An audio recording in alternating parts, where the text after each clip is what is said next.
Hi everyone, welcome. I'll admit, sometimes I feed because I know a certain amount of time has passed and it's kind of like, hey, those worms gotta be fed. Other times I feed because I find myself in surplus mode. My capacity is maxed out in terms of what I can maintain in storage as far as worm foods go. So this feeding, I'll admit, is because I'm kind of overstocked right now. So it's only been 10 days since we last checked in on these little guys, but I think 10 days might have been enough for them to put a good dent into the food that they got last time. The stuff we fed them was bread, and the bread was dampened thoroughly so that hopefully they can dig right into it. And 10 days later, I am curious to see if the bread's been approached or is it being eaten at all.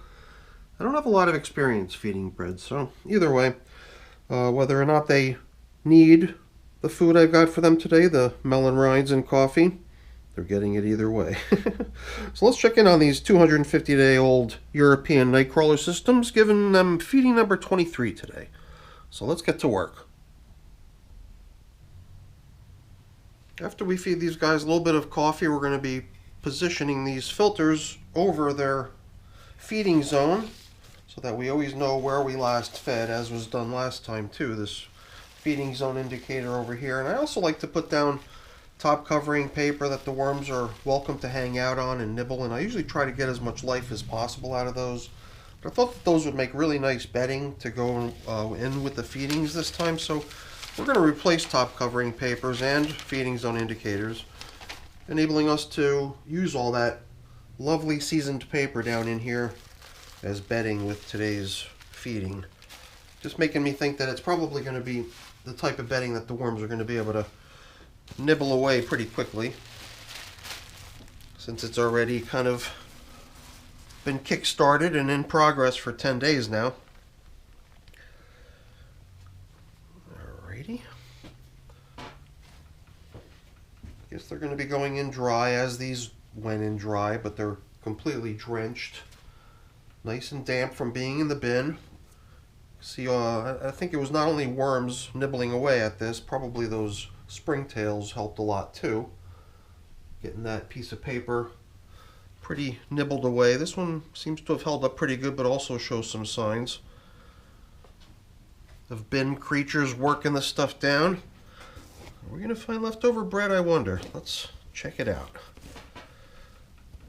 Definitely some worms in there, and plenty of springtails. Oh boy, lots of worms. I guess bread is a pretty popular item. I don't see any signs of the bread, though, yet, so far. Just a big worm party. Oh boy, look at all those worms. Holy cow.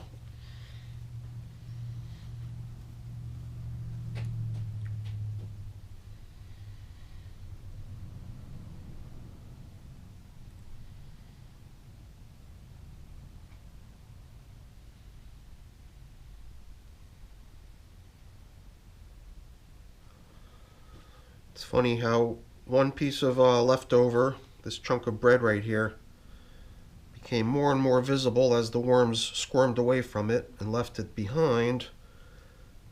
And then there was another one. There was another piece that gradually got covered up bit by bit. That one's hiding down here. But I think other than those couple of small chunks of leftover bread, I don't think I saw anything else. We didn't really dig up the middle section. Okay. Lots of worms hanging out there. Well, I think we've definitely given ourselves space enough here in bin number 2 to position today's feeding, but we've not even looked at bin number 1 yet. So let's head on over here to see if we find any bread leftovers in this system's feeding zone. Holy moly. That is a lot of worms. I don't see any bread yet. Yeah, that is a lot of worms. Here too, I didn't see anything that resembled leftover bread. Nope. Just lots and lots of worms. Alright, I think we got space enough to drop in there yummy cantaloupe, but let's Oops. Let's give these little guys a chance to settle down too, and then we'll get them fed. Let's get these little guys off me too. I had a number of them that was stuck to me earlier. I had to take care to not drop them after I noticed. All right.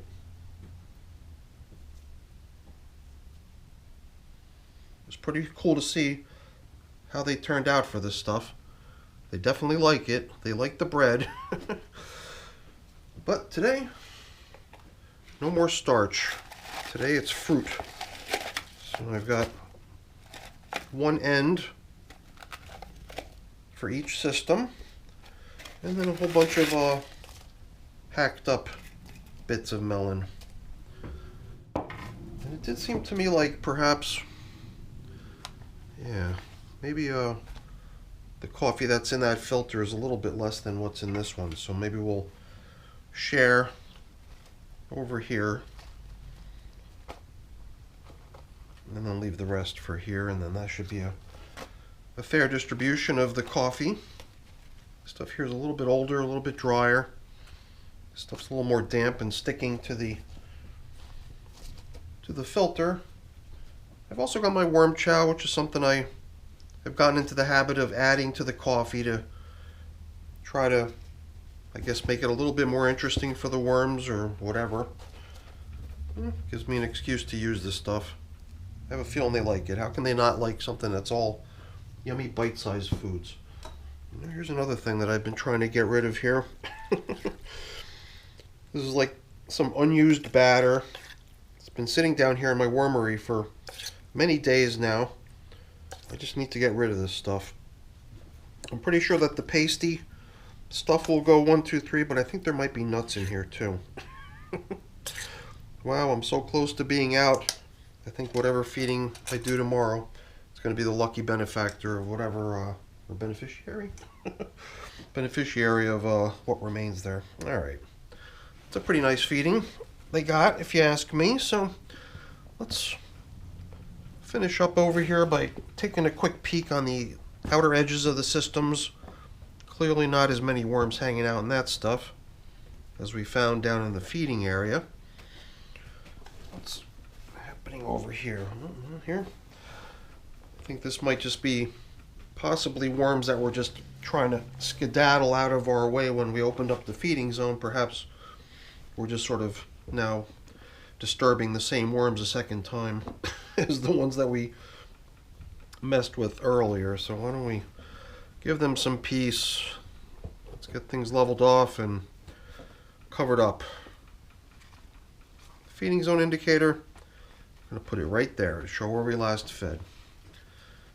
Not that we'd have a hard time coming back and finding where we last fed. Usually there's a pretty good kind of a recess where the feedings go in, kind of a void left behind from the worms eating everything that you gave them. Here too,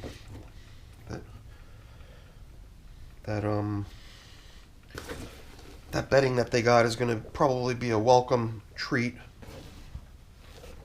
That newspaper and coffee filter that we threw down there in the feeding, the system is almost like all castings at this point. I hardly see any residue of any kind in this material. The only thing about this stuff I think is still that it's pretty damp. Has a tendency to kind of stick to my glove.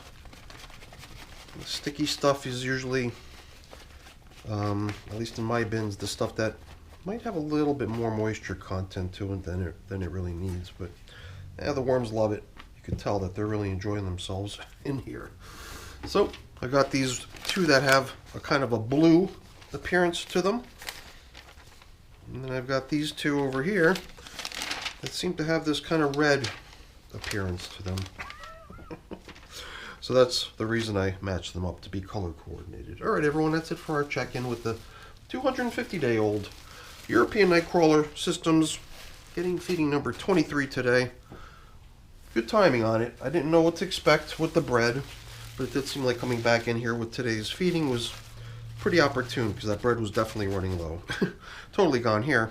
Hardly anything left over here. Alright everyone, that's it for the video. Hopefully you enjoyed it. If you did, as always, please don't forget to leave me a quick thumbs up before you go. That's always really appreciated. And if you haven't done so already, please also consider subscribing to the channel. That's very much appreciated as well. All right, everyone, have a great day. Thanks for watching. Bye now.